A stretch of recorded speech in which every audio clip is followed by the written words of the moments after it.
다니엘 9장 1절부터 3절입니다.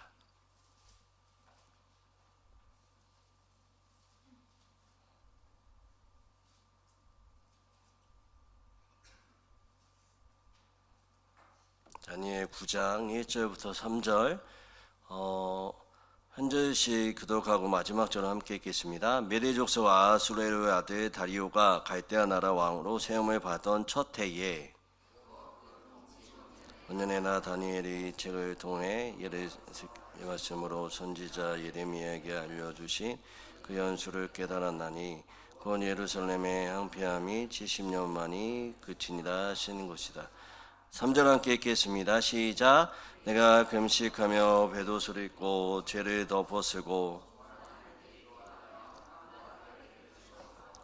아멘.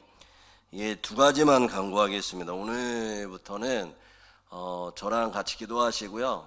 마지막에 기도하실 때 음악을 틀어드리겠습니다. 그리고 불을 끄고요. 그래서 더 기도하실 분들은 더 기도하시고, 제가 축도가 끝나고 더 기도하실 분들은 더 기도하시고, 개인 기도하실 분들은 개인 기도하시다가 돌아가시면 될 것 같습니다. 또 한 가지 강구는 내일 그래서 새벽 기도는 없습니다. 내일 새벽 기도 없는 거 기억해 주시면 감사하겠습니다. 다니엘서는 몇 장으로 구성되어 있을까요? 12장으로 구성되어 있습니다. 12장으로 구성되어 있는데, 다니엘은 역사순으로 기록되지 않고요, 약간 의도적으로 구성되어 있습니다. 그러니까 어떻게 구성되어 있냐면 1장부터 6장까지는 다니엘의 삶에 대한 이야기가 나와 있고요. 1장부터 6장까지는. 그리고 7장부터 12장까지는 환상을 본 이야기로 되어 있습니다. 근데 이게 역대순으로, 그러니까 시대순으로 좀 살펴보는 게 좋은데, 다니엘 시대에는 몇 명의 왕이 지나갔을까요? 4명의 왕이 지나갔습니다. 첫 번째는 느부갓네살 왕이고요. 그 다음에 벨사사, 그 다음에 다리오, 그 다음에 고레스입니다. 느부갓네살, 벨사사, 다리오, 고레스. 그런데 이거를 이제 역사순으로 한번 살펴보면, 느부갓네살 왕 때는 1장, 2장, 3장, 4장이 느부갓네살 왕 때, 그때에 기록된 장입니다. 이때는 어떤 게 있냐면, 포로로 잡혀가죠. 그리고 다니엘이 뜻을 정하잖아요. 경계를 정하고 하나님 앞에 하나님만을 섬기겠다라고 얘기하니까 하나님이 뭘 주시냐면 지혜를 주세요. 근데 그 지혜가 어떠한 지혜냐면 해석의 능력입니다. 상황을 볼 수 있는 해석의 능력입니다. 그 다음에 왕이 누구냐면 벨사사예요. 벨사사인데, 이 벨사사는 5장부터 시작하는 게 아니라 7장, 8장, 5장이에요. 7장, 8장, 5장입니다. 그런데 이 벨사사 시대 때 뭘 보냐면 다니엘이 환상을 봅니다. 환상을 보는데 어떠한 환상을 보냐면 땅의 실체와 하늘의 실체를 봐요. 그러니까 다니엘이 뜻을 정하죠. 하나님이 지혜를 주십니다. 그리고 해석할 수 있는 능력을 주시죠. 거기에 더해서 뭐를 주시냐면 땅의 실체, 왕의 실체를 보고 하늘의 실체를 보여주면서 다니엘의 영안의 눈을 뜨게 합니다. 그리고 나서 다리오 왕 때 어떠한 일이 일어나냐면, 여러분이 잘 알고 있는 9장과 6장이거든요. 다리오 왕은 9장과 6장인데, 이 6장이 우리가 잘 알고 있는 다니엘이 사자굴 속에 들어가는 사건이에요. 그러니까 하나님이 다니엘에게 고난과 같은 사자굴에 들어가기 전에 뜻을 정하여서 지혜를 주시고 해석의 능력을 주시며, 그 가운데 하늘의 실체와 땅의 실체를 보게 하심으로 영안이 뜨게 하시는 거죠. 그리고 나서 사자굴 속에 들어가서 승리 있게 하시는 거예요. 근데 중요한 게 뭐냐면, 사자굴 전에 오늘 말씀 9장이에요. 9장의 사건이 일어납니다. 그리고 고레스 때 환상을 보는데 그게 10장부터 12장이에요. 왜 이 역사순으로 보냐? 이제 말씀을 보면 여러분 좀 이해가 되겠는데, 다니엘 9장은 아주 독특한 장면을 마주해요. 어떠한 장면이냐면, 다니엘이 예레미야 선지자의 두루마리 성경책을 읽게 되는 사건이 오늘 나옵니다. 근데 중요한 게 뭐냐면, 놀라운 비밀을 다니엘이 발견하죠. 어떠한 비밀이냐면, 예루살렘의 항폐함이 70년 만에 그칠 것이라는 하나님의 약속을 받아요. 우리 2절의 말씀만 한번 읽어볼까요? 2절의 말씀을 한번 읽어보겠습니다. 2절 길지만 한번 읽어보겠습니다. 시작. 곧 그 통치 원년에 나 다니엘이 책을 통해 여호와께의 말씀으로 선지자 예레미야에게 알려주신 그 연수를 깨달았나니 곧 예루살렘에 몇 년 만에요? 70년 만이에요. 그런데 이 9장은 몇 년 정도 됐을 때의 시기냐면 포로 생활 69년 차예요. 69년 차예요. 그냥 계산하면 이제 몇 년이 남았죠? 와, 1년이 남았어요. 그러니까 지금까지 여러 가지 고생을 했죠. 이제 해방입니다. 고생 끝, 행복 시작인 셈이죠. 그러니까 만약에 우리가 이런 경우라면 어떨까요? 그러니까 막 고난이 있는데 고난의 연속이에요. 근데 어느 날 봤더니 이제 너에게 내가 풀어줄 거야. 내가 치유해 줄 거야. 너가 이제 하나님의 나라를 통해서 크게 쓰임 받을 거야. 그런데 내가 약속한 해가 1년 남았어. 여러분 어떠실 것 같아요? 날짜에 표시하겠죠. 그리고 하나님 감사합니다라고 얘기하겠죠. 1년 뒤면 이제 해방 짐 싸서 편안하게 휴직할 수 있겠구나라고 생각하고 마음이 들뜰 것 같아요. 저 같은 경우 마음이 좀 뜰 것 같습니다. 그런데 다니엘은 좀 이상해요. 다니엘은 좀 이상한 반응이 일어나는데 전혀 들뜨지 않아요. 그리고 이상한 행동이 뭐냐면 3절입니다. 3절의 말씀을 한번 읽어볼까요? 3절 읽어보겠습니다. 시작. 내가 금식하며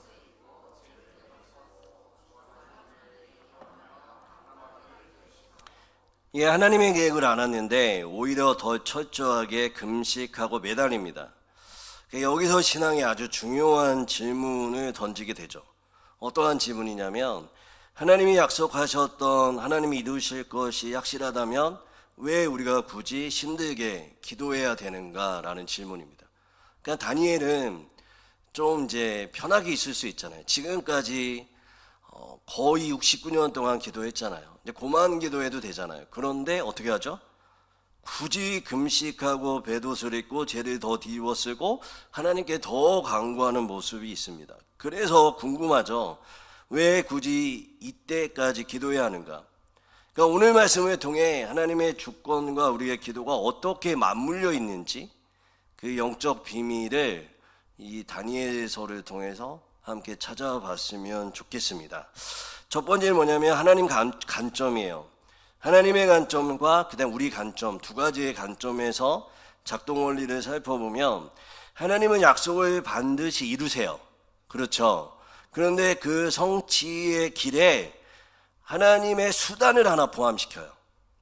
그러니까 하나님은 약속을 지키시지만 한 가지의 수단을 포함하는데 그게 뭐냐면 그것을 하나님의 약속을 성취하기 위해서는 기도가 필요하다라는 것이죠.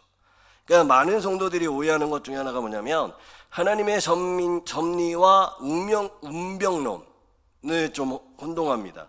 하나님이 다 예정해 놓으셨으니 내가 기도를 하든 안 하든 될 일은 된다라고 생각을 해요. 근데 이건 기독교의 신앙이 아닙니다. 이거는 숙명론이죠. 성경이 말하는 하나님의 주권은 좀 다릅니다. 하나님은 결과만 예정하신 것이 아니라 그 결과를 이루시기 위한 수단도 함께 정해 놓으셨다는 것들을 기억하셔야 됩니다.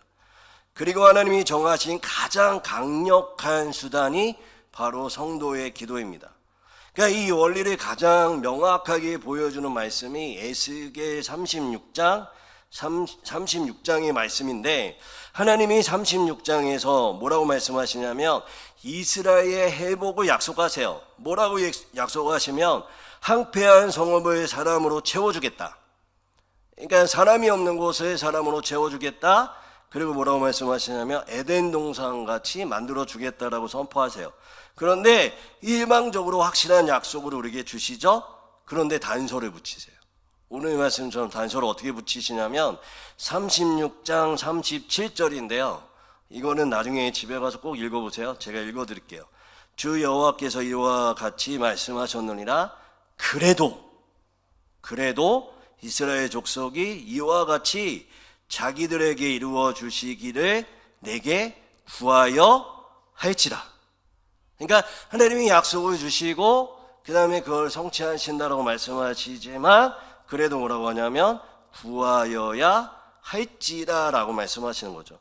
그러니까 하나님은 전능하시고 하나님은 우리의 기도 없이도 역사하실 수 있는 분이지만 하나님은 자녀를 당신의 역사에 참여하시기 위해 약속의 성취 과정에서 기도를 수단으로 포함시킨다라는 거예요.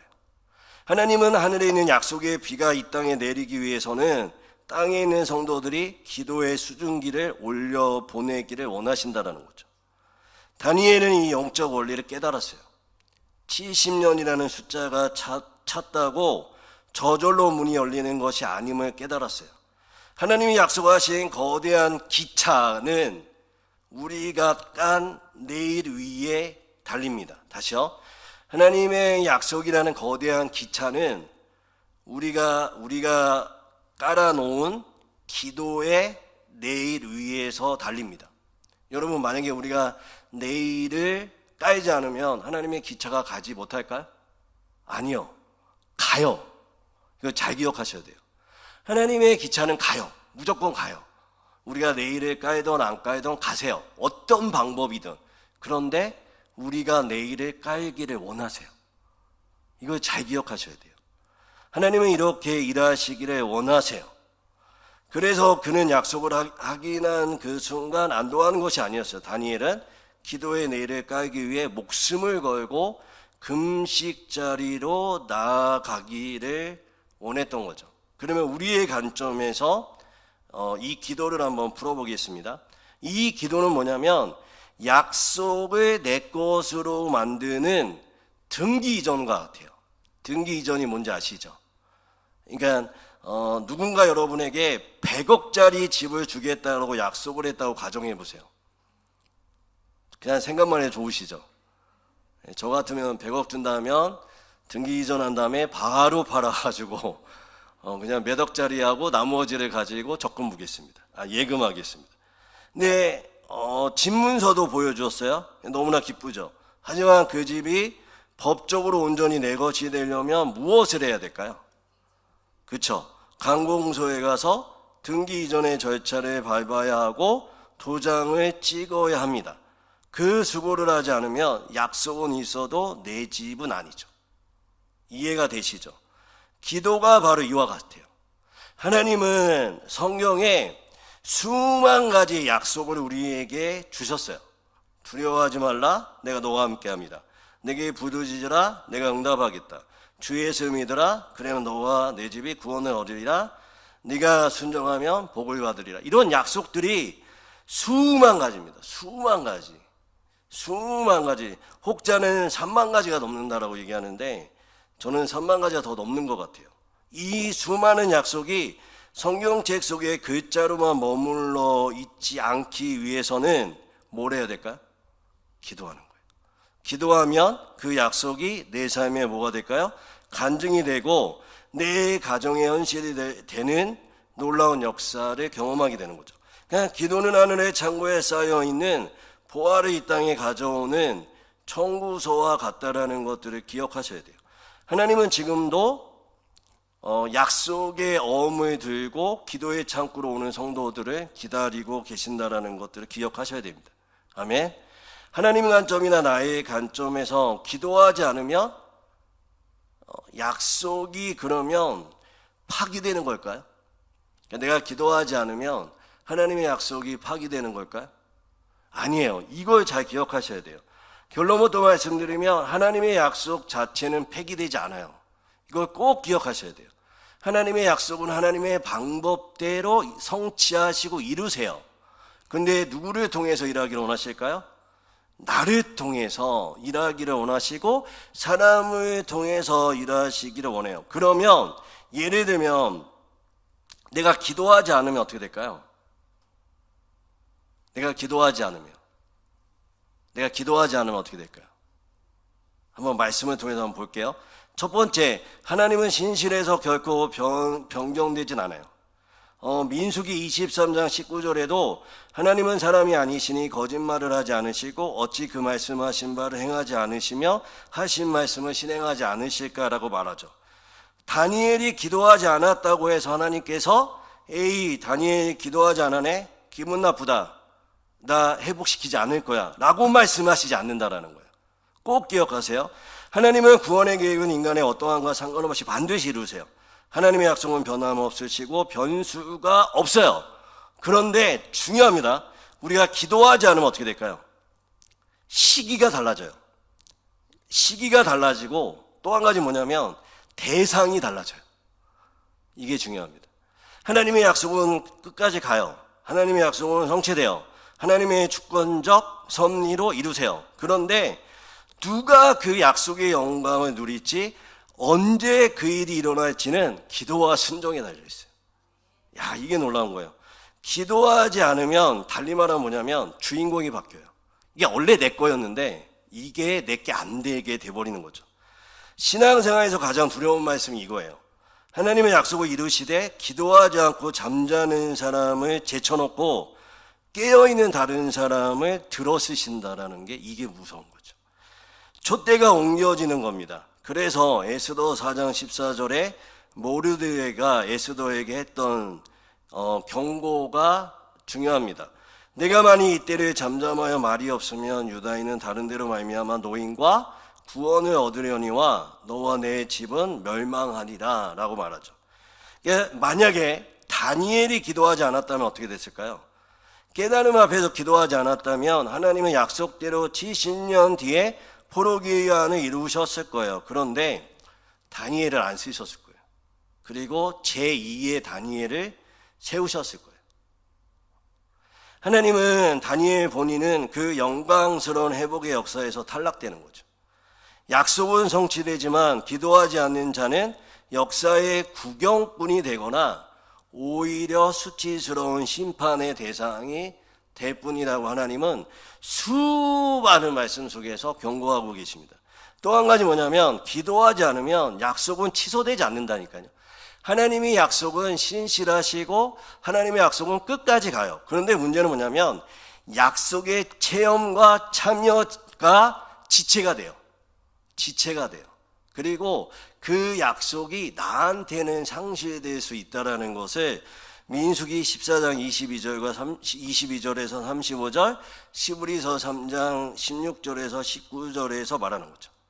여러분 잘 생각해 보시면요, 이스라엘 백성들이 가나안 땅을 주시겠다고, 이스라엘 백성들에게 가나안 땅을 주시겠다라고 하나님 약속하셨잖아요.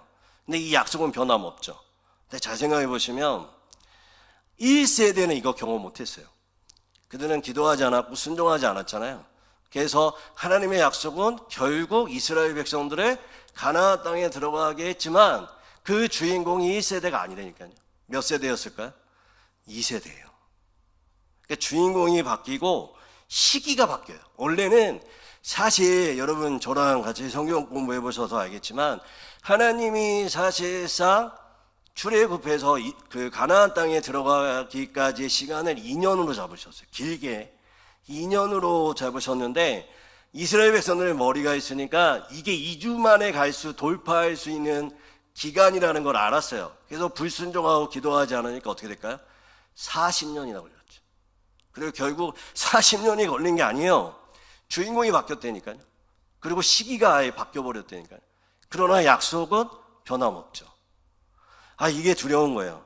그래서 우리가 주목해야 되는 것 또 한 가지가 뭐냐면, 이 앞서 다니엘서 구조를 살펴본 이유가 뭐냐면, 시간 순서상 오늘 본문에 이 9장 다음에 뭐가 있죠? 6장에 그 유명한 사자굴 사건이 나와요. 여러분 생각을 해보세요. 1년 남았어요, 9장에서. 근데 다니엘이 들떠 있었다라고 생각을 한번 해보세요. 그리고 깨어있지 않고 이제 좀 있으면 다시 돌아가는구나 라고 안도하고 있었는데 갑자기 6장에 사자굴 사건이 일어났으면 이겨낼 수 있었을까요? 못 일어나죠. 그러니까 사자굴에 들어가는 시험이 닥쳤을 때 믿음을 지킬 수 있었다는 건 다니엘이 1년 만이라는 해방감에 끝난 것이 아니라 뭐에서부터 시작되었을까요? 기도줄을 놓지 않았다는 거죠. 편안함의 영혼을 팔아넘기지 않았고 무장해제하지 않았고 온전히 기도로 중무장했을 때 6장에서 기도하며 사자굴에 넣겠다는 위협이 닥쳐왔을 때도 두려움에 굴복하지 않았다라는 것입니다. 할렐루야. 하나님 우리에 대한 계획이 있으세요. 은혜가 넘치게 하겠다, 채워주겠다, 내가 너와 함께 하겠다. 그런데 중요한 게 뭐냐면 그거에 취해 있으면 안 됩니다. 그건 누가 주는 거죠? 하나님. 그러면 나는요, 그 기도가 성취되어질 수 있도록 기도로 무장해야 됩니다. 그릇을 만들고 있어야 됩니다. 그렇지 않으면 어떤 현상이 일어나냐면 오늘 말씀처럼 그것이 시기와 주인공이 바뀔 수 있다는 것을 기억하셔야 됩니다. 그런데 이렇게 질문할 수도 있어요. 아니 목사님, 하나님 우리 아버지시라면서요. 그리고 자녀가 구하지 않아도 부모가 알아서 챙겨주듯이 우리 아버지가 꼭 기도하지 않았다고 그렇게까지 하실까요? 그리고 목사님 설교할 때 하나님 우리한테 기도하지 않아도 우리가 한테 다 주신다라고 하지 않았어요? 라고 되물을 수 있어요. 맞아요. 하나님 우리를 너무 사랑하시기에 때로는 우리가 구하지 못한 것까지 채워주세요. 그러나 기억하셔야 되는 게 뭐냐면 제가 믿음에 대해서 설교할 때 믿음에는 단계가 있다라고 말씀을 드렸어요. 믿음에는 단계가 있어요. 성경은 우리의 신앙의 여정을 단순히 하나로 고정해서 보지 않아요. 구원을 이루라라고 말씀하시고 신앙의 여정을 잘하라고 말씀하시고 성숙하라라고 말씀하세요. 그래서 이스라엘 백성들을 세 부분으로 나눌 수 있다라고 말씀드렸잖아요. 애국, 광야, 가나안 땅이에요. 그런데 이 애국과 광야에 있을 때는 하나님은 울기만 해도 불평해도 불만을 가져도 일방적으로 채워주세요. 어린아이가 배고파서 울기만 해도 엄마가 젖을 몰리는 것 같이 이스라엘 백성들을 그렇게 다루셨어요. 만나 주셨죠. 메추라기 주셨죠. 그런데 그들은 뭐 했죠? 불평과 원망밖에 하지 않았습니다. 하나님은 그래도 하늘의 문을 열어 만나를 비처럼 내려주셨죠. 기도가 필요 없는 시기라고 말하는 것은 아닙니다. 출애굽 시작부터 하나님은 백성의 부르짖음을 들으셨고 광야의 위기 속에서도 그들의 중보를 통해 백성을 살리셨죠. 그러나 이 광야는 기도가 없어도 되는 곳이 아니라 오히려 기도를 배우는 훈련장이에요. 그런데 중요한 게 뭐냐면 가나안 땅입니다. 가나안 땅은 달라요. 하나님의 나라와 또한 하나님의 성숙으로서의 들어가는 가나안 땅은요 완전히 다릅니다. 여러분이 하나님이 여러분을 호되게 다루지 않으시다라고 생각하면 아직 광야예요. 가나안 땅에 들어가면 하나님 호되게 다루세요. 완전히 다르게 우리를 말씀하세요. 여호수아 5장 12절의 말씀에 보면 뭐라고 얘기하냐면 그 땅의 소산물을 먹은 다음 날에 만나가 그쳤다라고 얘기해요. 그게 뭘까요? 더 이상 내가 너에게 공짜로 주지 않겠다라는 거예요. 이제 네가 믿음으로 발걸음을 옮겨야 된다라는 거예요. 기도로 성취해야 된다라는 거예요. 기도로 승리해야 된다라는 거예요. 믿음으로 나가야 된다라는 거예요. 행진해야 된다는 것이고 믿음을 보여야 한다라는 것이에요. 이게 뭘까요? 어른인 거예요. 여러분 오늘 이 다니엘이 왜 제가 앞서 4명의 왕을 이야기하고 그의 삶의 여정을 얘기했냐면 여러분 이 9장에서의 다니엘은 이 가나안 땅에 들어간 다니엘이에요. 여러분 우리가 하나님 앞에 성숙하고 성장한다라는 건 하나님의 동역자가 되는 거예요. 하나님의 마음을 품고 나가는 거예요. 어릴 때는요 부모 마음을 모르죠. 마냥 떼쓰고 마냥 달라고 얘기해요. 그러나 중요한 것 믿음이 성장하고 믿음이 성숙되어질수록 누구의 마음을 더 많이 듣고 더 많이 품어야 되냐? 아버지의 마음이에요. 그리고 아버지의 눈물 있는 곳에 내가 가는 것이고 아버지가 원하는 곳에 내가 발걸음을 나가는 것이고 그것이 내 삶 가운데 닥쳐있지 않아도 믿음의 발걸음으로 행하는 것이죠. 이때는 중요한 게 뭐냐면 동력자로서 하나님 앞에 기도함으로 다니엘과 같은 모습으로 승리함으로 나가야 된다는 것이죠. 여러분, 오늘 금요철야 여기까지 오신 여러분은 아이가 아니라고 생각합니다. 기도의 일꾼이요, 하나님의 기도의 동력자로 세우셨고, 기도로 말미암아 여러분 통해 여러분의 삶의 영역 가운데, 우리 교회 가운데, 우리의 부서 가운데 하나님이 일하고 싶어 하시는 분들이라고 생각을 합니다. 그래서 우리가 꼭 기억하셔야 돼요. 하나님은 우리를 통해서 역사하신다. 하나님 우리를 통해서 은혜 주시기를 원하신다. 그런데 우리는 뭐 해야 된다? 끝까지 지치지 말고 상황에 휩쓸리지 말고, 기도가 되든 안 되든 이거는 어린아이와 같은 거예요. 기도는요 그냥 하면 돼요. 어떤 분위기, 어떤 은혜, 여러 가지도 중요하지만 정말 동력자로서 하나님 앞에 오는 이 시간 가운데 하나님이 부어주시고자 하는 것들을 기도하신 여러분 되시기를 바랍니다. 그래서 주인공이 여러분이 되시고 하나님의 맞는 때가 여러분의 때가 되시기를 주님의 이름으로 축원드립니다. 말씀을 정리할게요. 여러분에게 어떤 약속이 있으세요? 여러분 개인적으로, 그 다음에 공동체적으로, 가정적으로, 교회 가운데 올 한해 우리 가정이 예수님 안에서 잘 되고 우리 자녀들이 믿음으로 서며 우리 교회가 진정으로 부흥하기를 원하십니까? 그리고 그 약속을 받으셨습니까? 그렇다면 가만히 계시면 안 돼요. 믿기 때문에 기도해야 합니다.